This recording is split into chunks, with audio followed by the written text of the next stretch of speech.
Samantala, aprobado na ni Pangulong Aquino ang 9 bilyong pisong pondo na ilalaan para makabili ng makabagong kagamitan at sandata ng Philippine National Police at ang dagdag na empleyado at hanay ng kapulisan.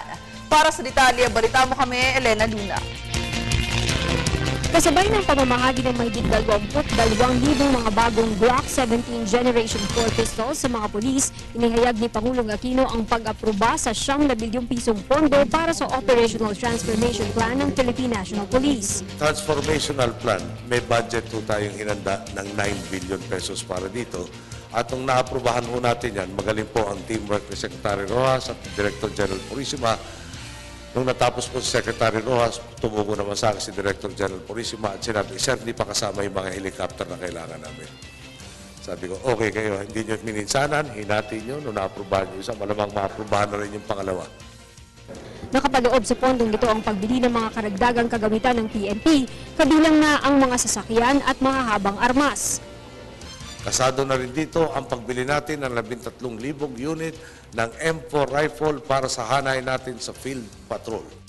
Dagpa dyan ay inaprubahan din ng Pangulo 2,500 vehicles. Ito yung mga patrol vehicles na sisimulan na ang pagbibid nito. No? Dagdag pa po dyan is another 800 million para sa mga rifles, automatic rifles at iba pa. Ang kabuuan po nito is more or less 9 billion pesos na naaprubahan ng Pangulo. Ayon sa Pangulo, bahagi rin ng pondo ang pagbili ng mga communications equipment. Nakapaloob din sa 9 bilyong pisong budget ang pagkuha ng 15,000 mga bagong empleyado ng PNP.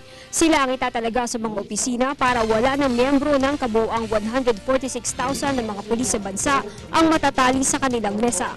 So yung programa ka natuklasan, meron tayong mga pulis na perform na administrative function sa kaya naman ng civilian na hindi na i-index yung kanilang pension benefits, tilang para madagdagan yung kapulisan sa kalye, kumuha na tayo ng kapalitan sa administrative function. Pinasalamatan ng Pangulo ang PNP sa kanilang ipinapakitang dedikasyon sa trabaho. Mula 319,441 na crime volume noong 2010 na ipababa ninyo ang bilang na ito sa 217,812 noong 2012. Idagdag pa rito ang halos 40% sa bilang ng carnapping at 73% pagbaba naman sa kaso ng kidnapping for ransom sa parehong panahon.